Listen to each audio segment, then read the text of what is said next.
Good afternoon, everyone. If you've been here before, welcome again to our session. If this is your first time, welcome for the first time. We're so excited to have you here this after, I was gonna say morning, afternoon. Let me go ahead and introduce you to the series at first, and then I'll transition us to talking about today's session and how we're going to engage with today's session. So first of all, let me go ahead and welcome you to the series. Welcome to the CAAASA UCLA CCEE Advancing Equity in an Era of Crisis webinar series.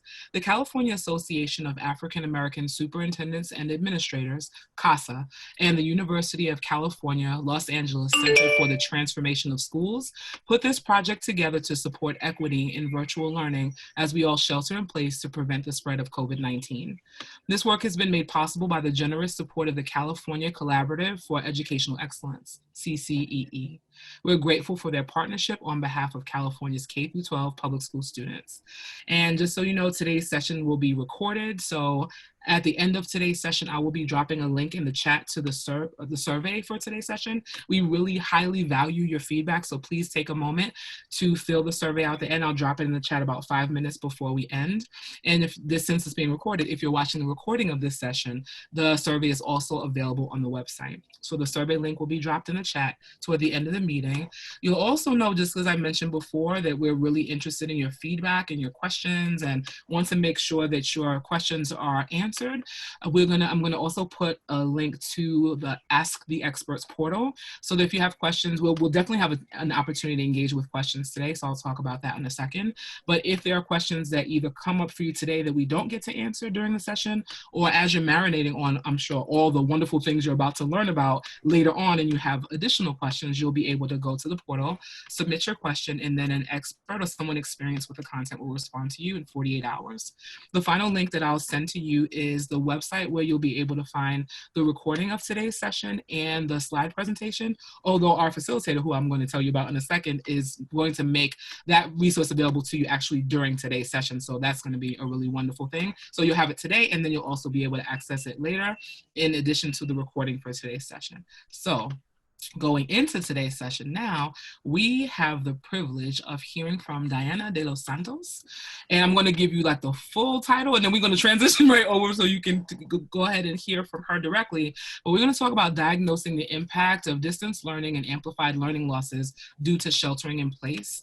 And Diana is the Managing Director of System Advising at Achievement Network. And I'm very familiar with ANET from my time working with Boston Public Schools.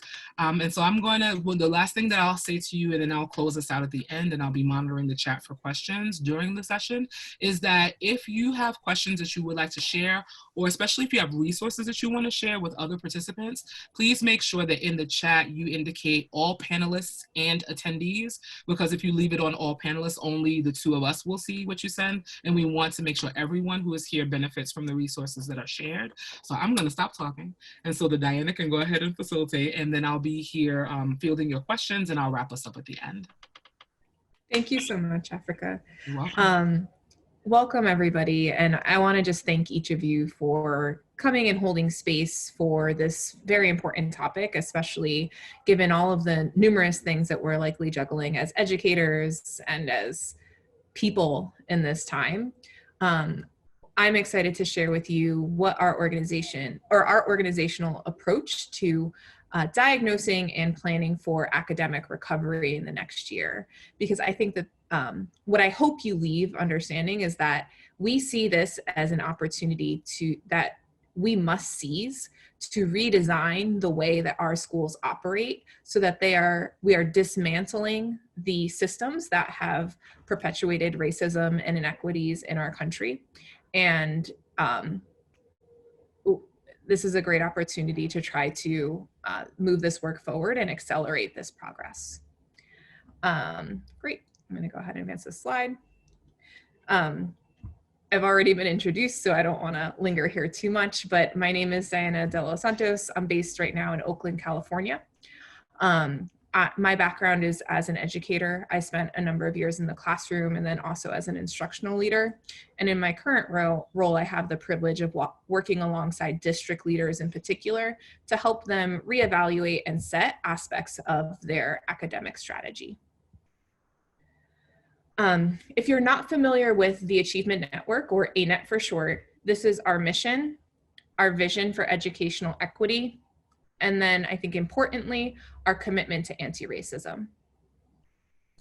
We are an organization that positions ourselves as a tailwind to school leaders and district leaders across the country to try to, more than anything, support great teaching and learning that drives equitable outcomes for students across the country. Really plainly, our work is supporting one of the core functions of a district and school, which is the teaching and learning cycle. We found that a combination of planning from standards and leveraging data to reflect on the efficacy of those efforts, and then adjusting instruction to meet the needs of all students, can be a powerful formula in ensuring each and every student in our classrooms gets access to the education that they deserve. Today, specifically, we're going to touch on two objectives. I'm going to share a process for setting a vision for academic recovery that also dials in on this idea of diagnosis of student learning. Secondly, we're going to name some best practices related to initial and ongoing diagnosis of student learning, because I think that a challenge for each of us in this moment is to not just think about right now, but also consider how we can set up the right systems and structures for the next year so that we can continue to improve and figure out what's working for our students in a situation and format that we really can't predict at this moment. So to start, I really want to zoom out just a little bit and define what we mean by academic recovery. I know that my role in the last few weeks has been to read all of the stuff that's coming from tons of different organizations. And I think that the amount of information that has been thrown towards educators in this moment has been enormous. So we just want to take a moment to provide some clear definitions that we've summarized from resources from across the nation. So when we think about reopening schools for the next year, it will require that schools and districts think both about operational strategy and academic strategy. Operational strategy is the stuff that's going to keep each of us safe. It's going to mitigate the impact of the disease that's currently present in our country. And it's going to make sure that teachers, students, families feel safe being in school. It's also going to ensure that there is equitable access to the nuts and bolts that are necessary to get access to instruction. So things like technology, internet access, and those aspects if we are doing fully digital learning. What we're talking about today is not the how, which is the operational piece, but the what. So when we're thinking about academic recovery, we're thinking about a strategic process where students and teachers recover lost instructional time, with ultimately the goal of every single student in your seats making 1 year or more of progress, not just this year, but beyond. So, these two facets, operational and academic recovery, come together in a pretty complex way. So what you see on this screen is the flow chart from the Los Angeles County Schools. And this is outlining some decision making for district and school leaders in thinking about what model of instruction to pursue next year. So I want to just like hold space for just how complicated this problem is that we're trying to solve. The process that we'll talk about and the key ideas around diagnosis are meant to help you try to take like sequential bites out of this elephant of a problem that you're trying to solve. But even if it does feel linear, I want to acknowledge that in reality, you'll be bouncing around in a lot of various priorities. CCSSO has defined academic recovery in 3 phases. There's planning. So and that's where we are right now. So we're really asking the question of what's our best informed strategy on how to solve this problem. But that's just the beginning. There's also this idea of launch, so the first couple of weeks of school, and then ongoing. This is going to be a process that we will be living through for the next school year and potentially beyond as well. So when we talk about diagnosis of student learning, we're going to be talking about both the planning phase today and the launch and ongoing phase, because academic recovery is an ongoing process, so should student diagnosis of student needs. Again, effective academic recovery planning addresses what we are calling amplified learning loss. And that was why we had that previous call to action of each student making 1 or more years of progress year over year. When we think about amplified learning loss, there's really 4 facets that come to mind. The first is this idea of unfinished learning. So there's content and skills that may have been taught to students last year or grade levels previous, but weren't fully mastered. The second is this idea of unfinished teaching. So school stopped in many places, and whether we tried to continue forward with content or not every student got access to great teaching this spring. So unfinished teaching is also at play. The third is this idea of natural learning loss that is due to an unstructured environment, a potentially unstructured learning environment that students have been in. And the fourth, and the one that we think should be held most central to academic recovery planning, is the compounding impact on vulnerable populations of students. So specifically, we're thinking about students who may be experiencing increased economic challenges, have inequitable access to distance learning, and students who, frankly, many school systems have not been serving well previously, such as those who are multi-language learners or those who have learning or attention differences. Our approach, or the approach that we are recommending districts take here, is that focusing on those students who have historically been on the margins and planning for systems that will work for them will actually benefit the entire system. So we want to hold those vulnerable populations central as we think about planning for the upcoming year. I alluded to this previously, but we see recovery work as a foundation for reinvention. When we think about the statistics that have been coming out of schools previous to learning disruptions in COVID-19, we know that school has not been working for large portions of our population. So we want to seize this opportunity to not just recover and get back to business as usual, but to actually reflect on what we've been doing in school during the spring, but also historically, address those barriers that have stood in the way of truly serving all students, and come out of this reinvented in a way that serves all of our students more equitably. I think that these 2 quotes actually summarize our current reality and future possibilities most succinctly. So I'm going to pause here for a moment and just allow you to read these to yourself.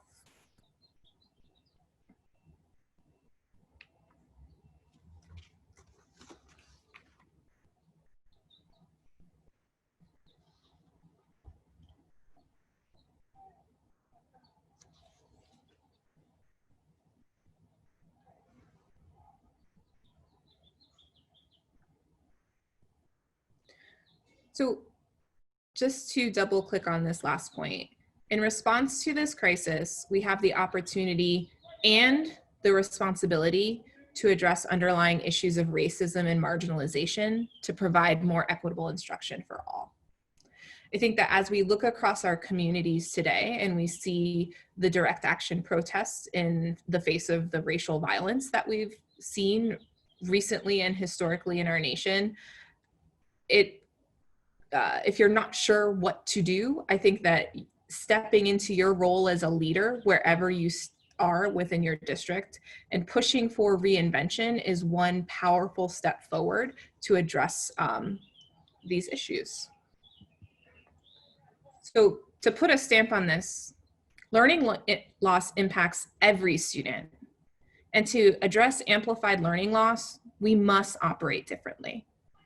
I think that this is a time for us to reevaluate the systems and structures that we've been holding on to and be clear about what we should and maybe would want to let go of. So I'd like to pause here for a brief moment of processing. And in the chat, I'd like you to share, where have you seen opportunities for reinvention within your system? When I think about system, it's like your school district, your school, your classroom even. What are those opportunities that you're seeing?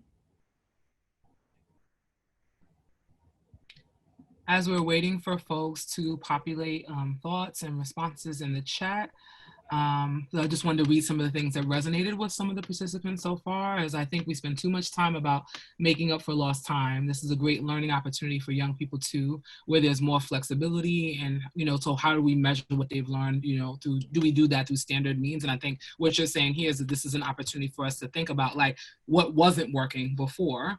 We don't want to go back to that, right? We want to make sure that we are transforming our learning spaces and experiences for students and their families to be something far better than what we had before, right? Mm-hmm. So there's a lot of resonance about that in the chat.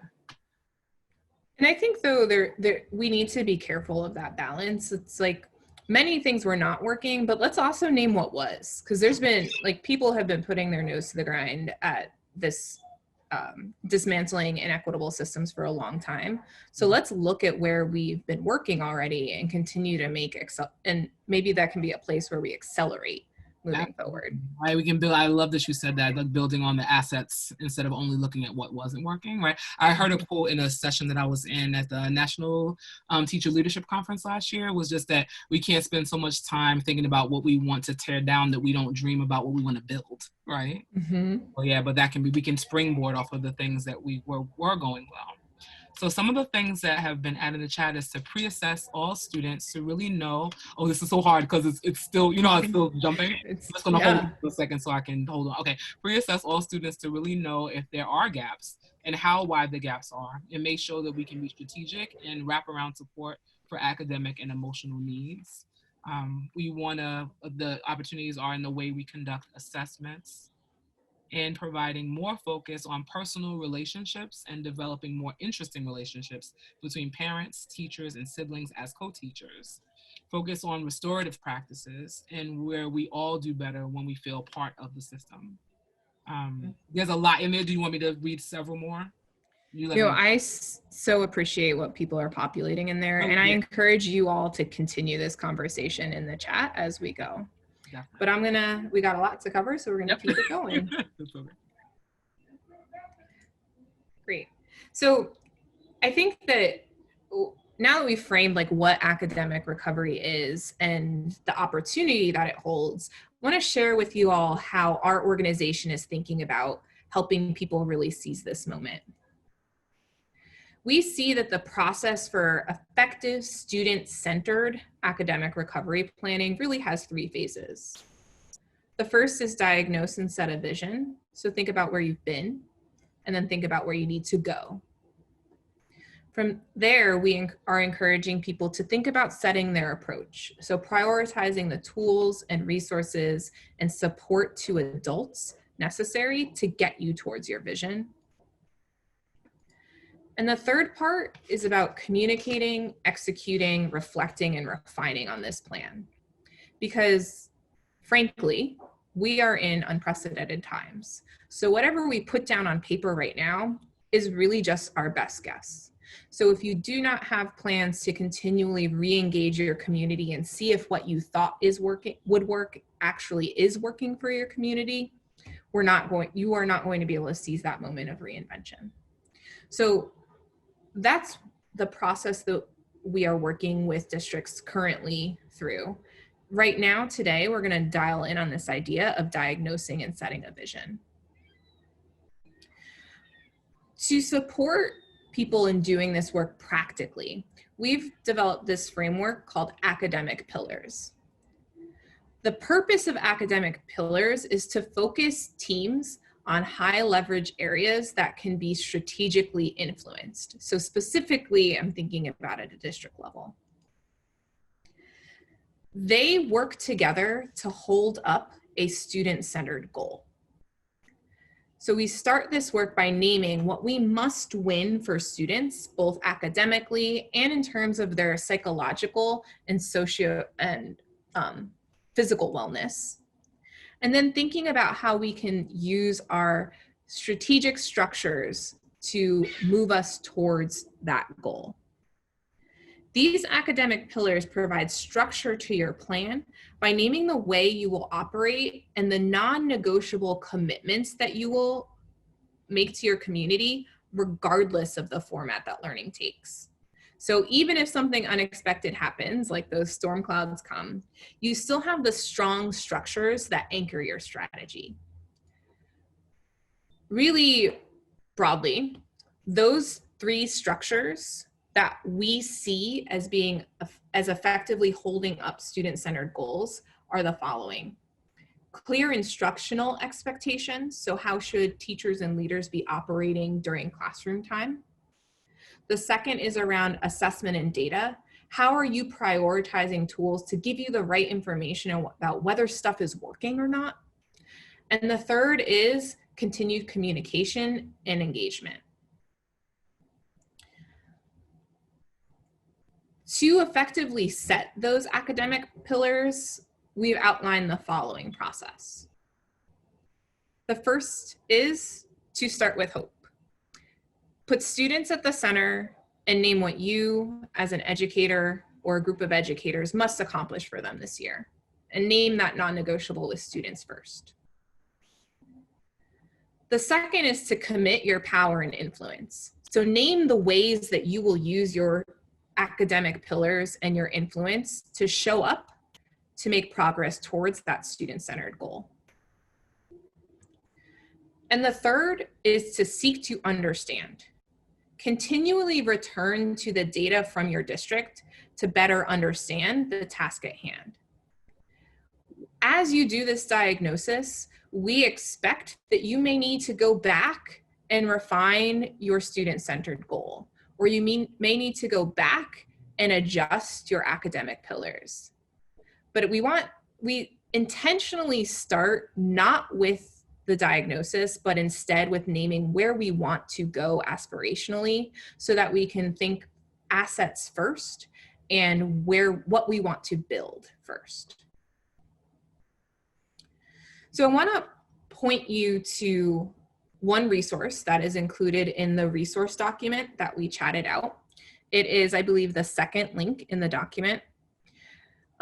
This takes you to an instructional recovery plan template that the Achievement Network has developed, which offers more information to you about this vision setting, and these academic pillars. So I'd like to pause here for a moment, and there's a couple of questions for reflection here. I'd really be curious to hear from folks in the chat about questions that they have, or the first question of how might starting with students help shape a stronger plan? All right, so as we are waiting for folks to add additional thoughts, I'm going through to see, because I saw some really good questions come through in the list. Okay. One of the questions is, what happens though when the district has been failing vulnerable students for years? For example, the gaps are historical. So maybe we can talk about that as folks are adding their thoughts to the chat.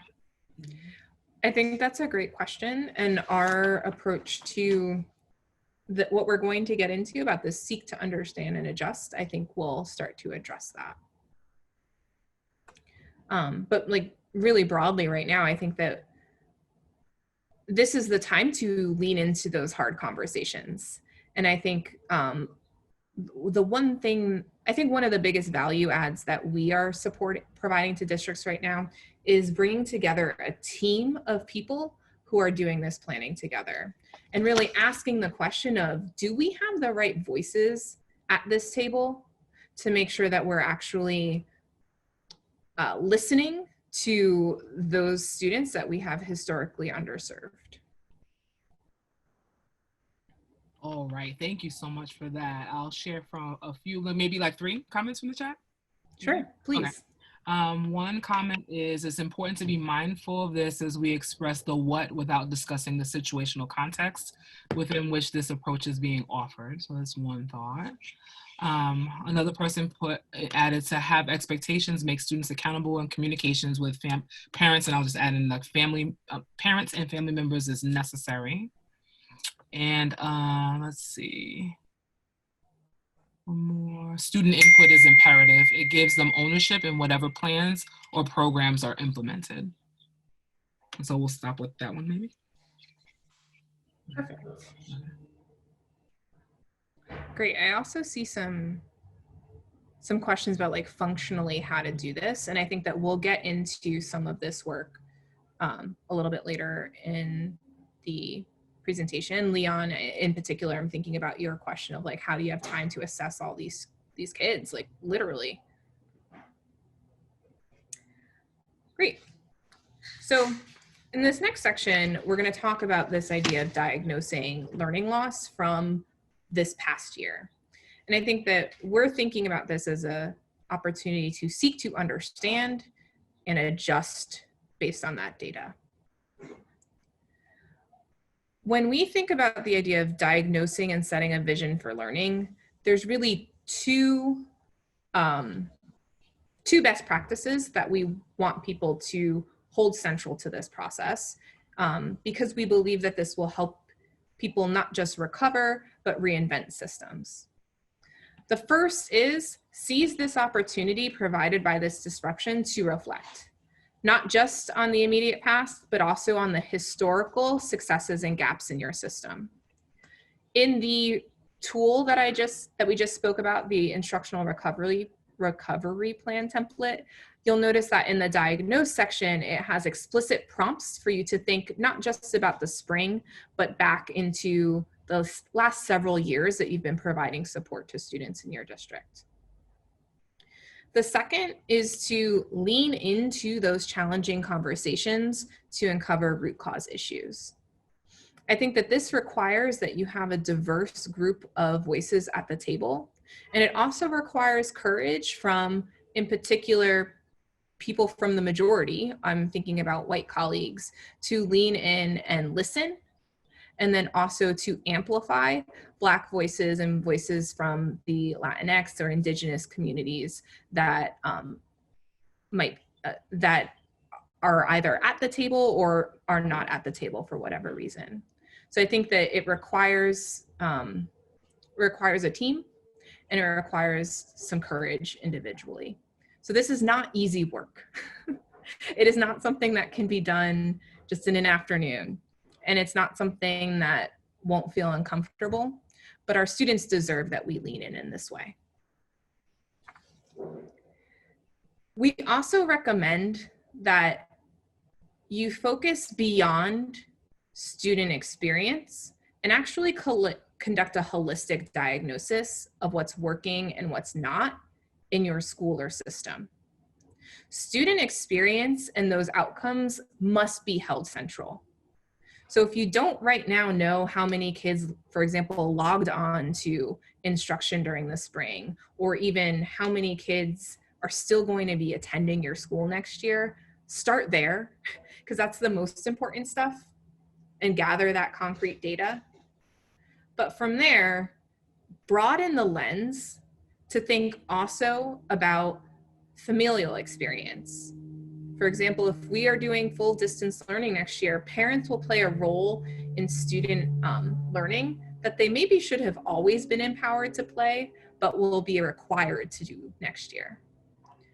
The second is teacher experience. Do they feel like they have the right tools and support to meet the challenge at hand? Same with your school leaders, and then also community organizations. I'm thinking about churches, after school programs, boys and girls clubs. Like, how have you collaborated with those community resources in the past to really holistically support the academic outcomes that you're driving towards with your students?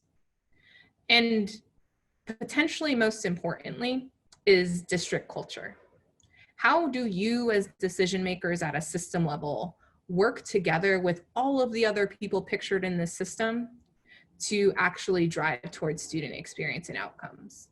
And it's a moment to really ask this question of, how has your district or school or CMO worked systematically to accelerate outcomes for students? So have you truly thrown your weight behind all of this work to not just here and there get kids who are highly successful, or here and there in a couple schools or a couple classrooms be getting gains for kids, but really truly with the whole weight of the community behind you, move towards what you hope to achieve for students. So on this slide, there's some tips and tools for diagnosis that advances equity in systems. The first is to orient to reinvention by thinking beyond the spring. So go back and reflect historically. Disaggregate data. Oh, that's my third point. The second point is to prioritize your strongest data sets and then make them even stronger by gathering robust qualitative data. So people are doing surveys like crazy now. Look across all of the data that you have and see if it's good enough. If you're missing voices, particularly from communities that have been historically underserved by your school or district, reach out actively and proactively to those people and get their voice at the table. Otherwise, you're making decisions half blind. The third bullet is, the third recommendation is to ensure that you are disaggregating data across meaningful lines of difference, not just for students and families. You should also consider meaningful differences in your educator population as well. I think that especially when we reflect on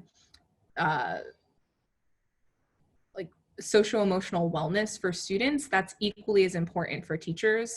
And we must recognize right now that our Black educators are experiencing, are potentially experiencing trauma that's going to make it harder for them to show up in the ways that they would like to in their jobs right now. So considering what they might need in particular in this moment might be hugely important. The fourth is what I alluded to before, like really and truly dedicate time for effective diagnosis. I think that one pitfall that I see some leaders starting to fall into is that you're feeling frantic about next year and feeling like you have to figure out all of this stuff. If you don't stop and gather these perspectives, you're going to end up at business as usual or worse.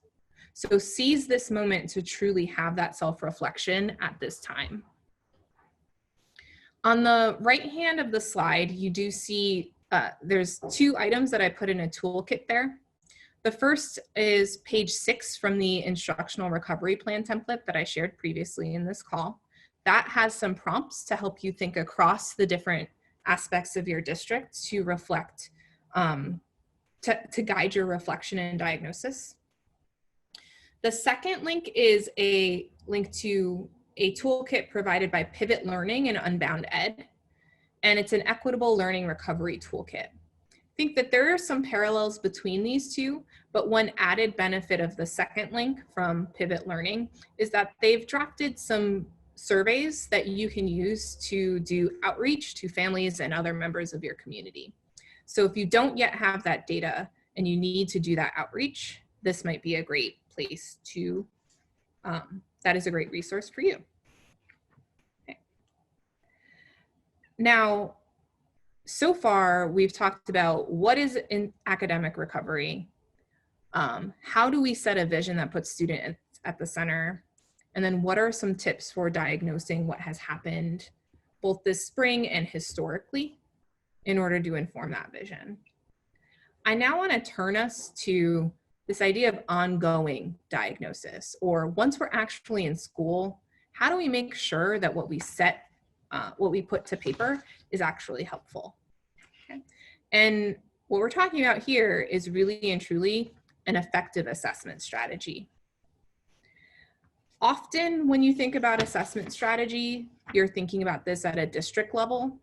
I think that the recommendations that we will make in the next few slides, some of them are easily implemented at scale at a district level, but some of these principles are things that you as a teacher or you as a school leader, if you're not getting adequate support from your state or district level, can be a guidance for making decisions and how to get the right information from those 150 high school kids that they might be teaching, for example. So specifically, when we ground on the process of academic recovery, we're moving from planning to this launch phase. And honestly, ongoing. I think that having the right data, though, in particular in the first 4 to 6 weeks before school and then during the first month of school is going to help you pressure test your strategy and identify the gaps and identify the wins. So when I think about all of the different things you can be planning for the next year, getting the right data to know the right stuff about your students and families is going to help you actually not just recover, but again, reinvent.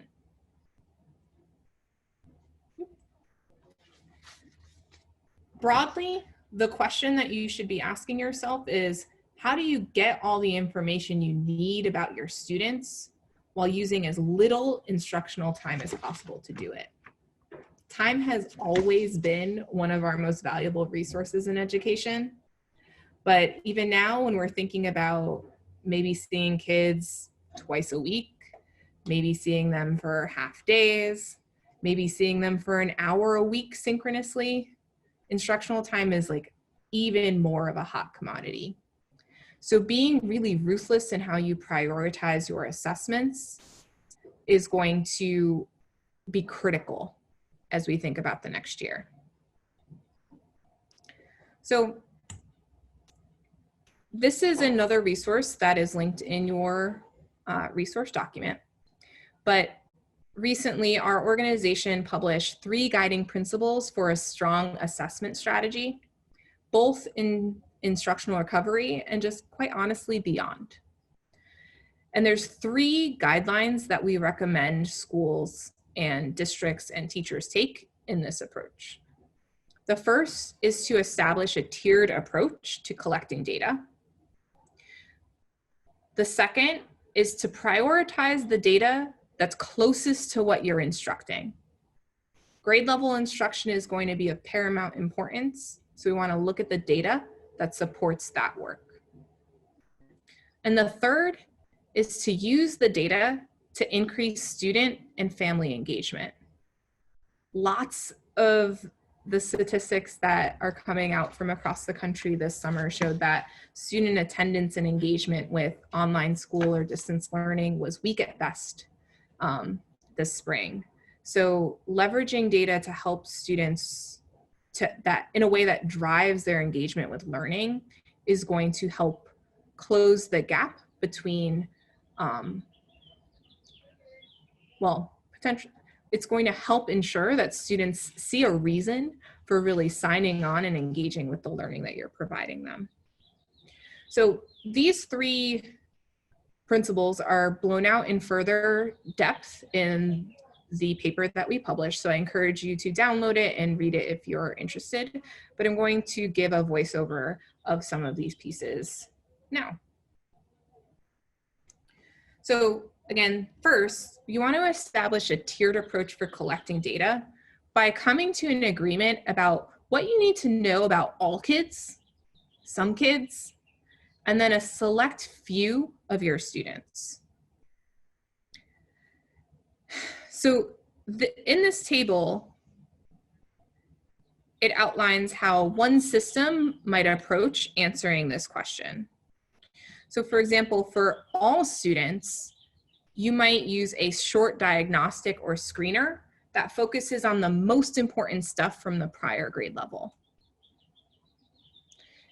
For some students, you might also do a more in-depth diagnostic. For students whose diagnostic results were indicated that there were some larger gaps, you might do further work with a more specific, say, numeracy screener. And for students who might be at risk, because of for a variety of reasons. You might do something more holistic, such as an interview or a family interview, or do direct outreach. So by thinking about what you need to know for all of your kids, some of your kids, and a few of your kids, you can start to prioritize your time and your data in a way that makes it still actionable and addresses potential inequities in your system.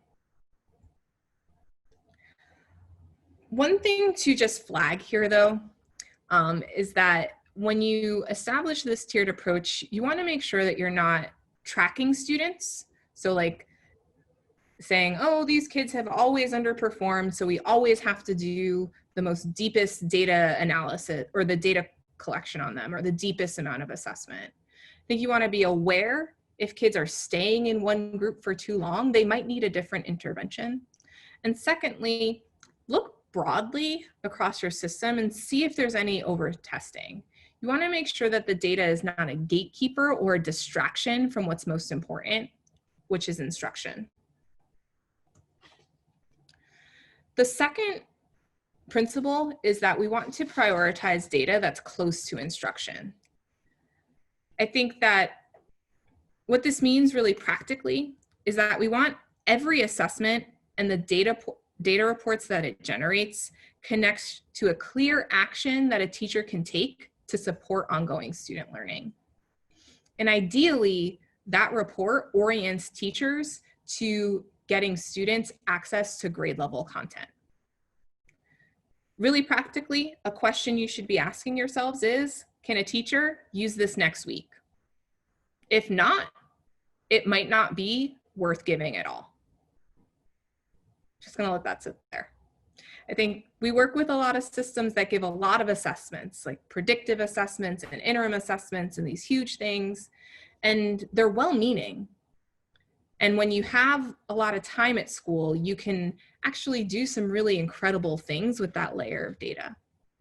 But when time is of the essence now, I think we need to be particularly ruthless about shaking out those data sources that we maybe always gave, but never really used.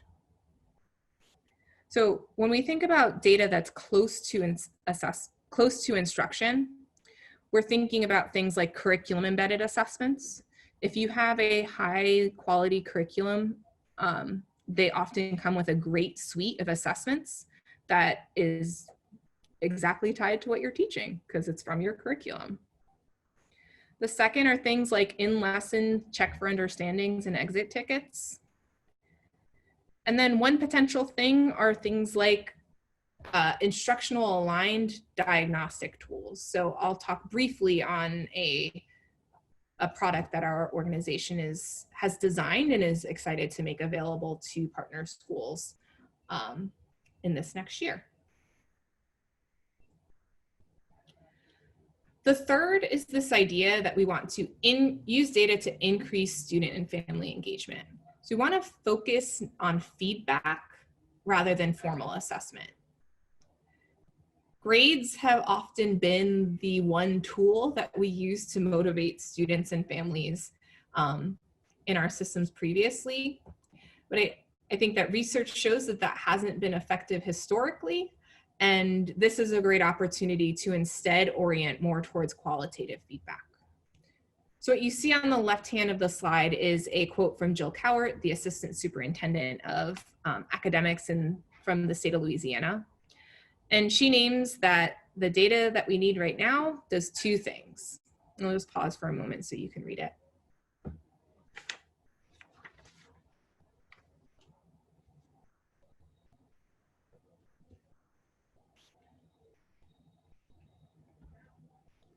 So specifically, we should be prioritizing the assessments that help give strong feedback to students and families. Strong feedback is timely. It means it doesn't take 1,000 years to grade. The second is that it's specific. So it's not like you got it or you didn't. You're able to really target things that connect back to what a student has been working on in class. It's consistent by building on past feedback and acknowledging where progress has been made. And it's engaging. It is offered in a way that helps students understand really what the bar was and provides an opportunity for them to self-reflect and think about how close they got to that in order to build investment. So when we pull it all together, your system might look something like this. At the beginning of the year, you're collecting some level of diagnostic data for all of your students. Quarterly, to make sure that your best guesses that you're setting on your plan actually work for kids, you're doing some type of progress check for all of your students. Monthly, you're working with a team to do a data review on some of your students that you've targeted for reasons that are specific to your district. And then weekly, you're doing an intensive focus on a few students, probably in PLCs or in some other way, to make sure that the students we know to be vulnerable are not falling through the cracks in any new learning formats that your district or school might be implementing. So specifically, I think that the call to action for those in decision-making seats, especially those thinking about where to spend your pennies, especially as those pennies are becoming fewer, is to start to think about what tool really serves this purpose. So I do want to name, oops, I'm looking at time, so we're going to skip this check-in actually. But I do want to name really briefly that the Achievement Network, or ANET, does offer a suite of assessments that can support you in doing this. We have diagnostic assessments in ELA and math that are aligned to grade level standards and makes use of the coherence of standards to encourage not blanket review, but just-in-time remediation. We also offer interim assessments that can be those quarterly checks.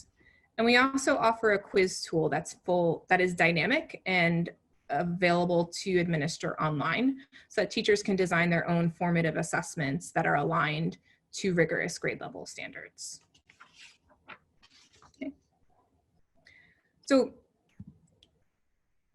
I want to open it up to questions and answers, and I know that there might be some specifics that I'll do my best to try to answer here. But before we do that, just to quickly recap, we first defined academic recovery as really an opportunity for reinvention. And if we put students at the center, we're able to do that. We then talked about a process for setting that vision and putting students first.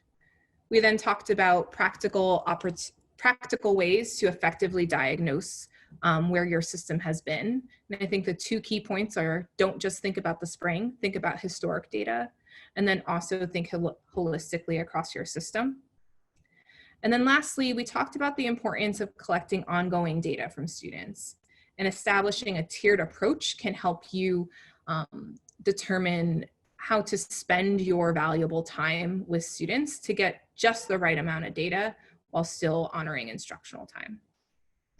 So I want to pause here for a moment and just open it up to questions.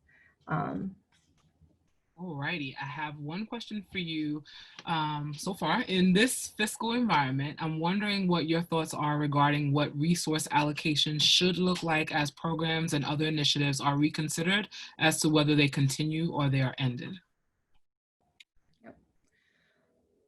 That is such a great question, and it's the thing that's on everybody's mind. So I can speak for what our organization is encouraging people to prioritize. So I think first and foremost, though, our recommendations are broad in general. I think first what folks should be doing is really naming what their student-centered goal is, and then aligning their resources behind that, because every district's going to be a little bit different, and you might need something slightly different based on where you're trying to take your students. I think that one of the best places where people can think about investing money right now is in high quality instructional resources. They will provide an instructional backbone to your district that will allow you to pivot with whatever comes to you. So if you're in a district where you do not know the quality or the standards alignment of your materials, it is worth investigating whether you can tap into the broad ecosystem of great materials that are out there right now and pull those into your community as a tool for teachers. I think now more than ever, it's important that across schools and across classrooms, we're working coherently towards the same thing for students. So instructional materials can truly drive and support that. I think short of that, that's a big fiscal, that is a huge investment, especially when we think about ELA programs. They can be quite costly for districts. I think another great place to invest is to first do an analysis of the data systems that you have available, but then second, determine whether you've got the right assessment system that actually supports the decision-making, the nimble decision-making that you'll need to do to actually serve all students. So revisiting whether the assessment products that you have on hand are actually giving you the information that you need would be our second recommendation. Thank you. Another question is, how important is the assessment of emotional and motivational aspects of student achievement? Yes, I think hugely important. And I think that I wish that my slide a little bit earlier was slightly different. It was very math focused, but I think that when you dig in, if you get a chance to dig into the paper that we wrote, I think that we recommend that folks consider doing a socio-emotional screener at the beginning of the year to assess how students are coming in and showing up as school opens, because social-emotional learning has always been important, but now when things are complex and communities are going through so much, it's of triple importance. And it shouldn't be separate from academics. We should find ways to kind of integrate the two together, because those social emotional skills are often best learned in the context of doing the work together. So we think it's highly important, and are working with, I don't have the name of the organization top of mind right now, but there are organizations that are working to produce low cost or free of charge screeners to that end. Thank you. Another question came through about asking, are ANET's assessments based on the Common Core standards? Yes, ANET's assessments are based on the Common Core standards, and we are one of the only externally reviewed products that have been rated to be high quality. That rating was done by the Louisiana Department of Ed, and they said that our assessments are very well aligned to the Common Core standards. So all of the data and reporting relates, that's provided to teachers, relates back to what they should be teaching in their classrooms, which are those grade level standards. Thank you. Based on the previous question that you just answered, someone asked if you have a sample of such a tool for social emotional skills. I don't at the moment, but I can try to find one and add it to our resource kit. All right, those were the questions that I saw come through. Let me just scroll back down to the, oh, and the extended question is, please provide the free of charge assessments. That's the thing that's always hard, right? Because sometimes the things that don't cost anything, the quality might not be as great, especially if it, like when we're talking about research-based resources. But as much as possible, I think whether it's free of charge or maybe like very affordable, if possible. Yeah. Sure. I think like what I'll be able to do is link to some other organizations that we've been working alongside that are doing this work. I think our expertise has historically been in standards aligned work, but we're seeing the importance of real meaningful collaboration with organizations whose expertise is in the social emotional aspect. So happy to connect people with those folks. All right, absolutely. So I don't see other questions through, but what I'll do is I'm going to start going ahead and dropping those, the resources and links that I mentioned at the beginning, whether it be the survey link that'll come through first, the Ask the Experts portal will come through second, and then the third will be the website where you'll be able to find the resources for today's session, including the recording from today and the slide deck, in addition to any of the other sessions that have been available. I do not know the answer to how long the archives will be available, but I'll be dropping those in as we wrap up today. Please fill out the survey. We would love to hear the feedback because I think we're learning a lot from what educators on the ground are grappling with as well. So double plug for that survey as well. So I want to briefly close out before we send you all on your way on this Thursday afternoon. I think if you leave with, these are really the 3 ideas that we would like for you to leave with. I think first is seize this moment by orienting towards reinvention over simple reentry. Secondly, start this work by making strategic commitments to your students. Put them front and center in this decision making. And third is ensure that your diagnosis starts in the summer, but that you're continuing to check in with your community over the course of the year. I also want to name that ANET provides targeted support for learning recovery planning. As I started this up, as I framed this up at the beginning of this hour, our organization works alongside school and district leaders to try to support equitable instruction. And we have an ongoing and public commitment to doing anti-racist work. So while this work feels technical, potentially these 3 aspects of how we might support you does seem technical at this moment, we do this work in a way that aims to be a tailwind and puts your students front and center. So first, specifically, we offer school-based instructional leadership coaching. We also offer district academic strategy advising. That's the work that I get to do day in and a day out. And the third is that we have an assessment suite that accompanies that school-based learning that can support you all in gathering great data for students. And those are available for grades 2 through high school. So thank you sincerely. We would love to work with your school or district. I hope that you learned something here. Please don't hesitate to reach out if you have questions about this content or if you'd like to learn more about a deeper partnership. I love talking with folks who are doing the work day in and day out, so don't hesitate to reach out.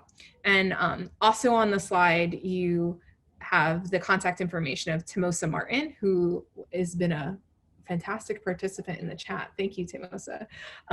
But she is the vice president and leads the West region for the Achievement Network. So either of the 2 of us would be more than happy to answer your questions.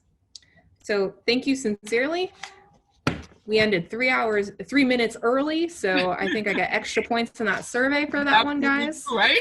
You got time back to people? That's definitely a plus, right? But thank you again for joining us and prioritizing this. I know that there's a lot of ways you could be spending your time, so thank you. Yes, absolutely. Thank you so much. First of all, Diana, and I also want to thank you the same, because there's a lot going on in the world. There's a lot that is on us, whether it be related to the pandemic or otherwise, with the different things that are happening in our country that are based on historical things that have not ever really been resolved. And so we thank you for honoring us with your presence here today. And I believe there will be one more session on Monday. So if folks are able to be there, I will be hosting that day. So I won't see you, but I'll be in the same space with you.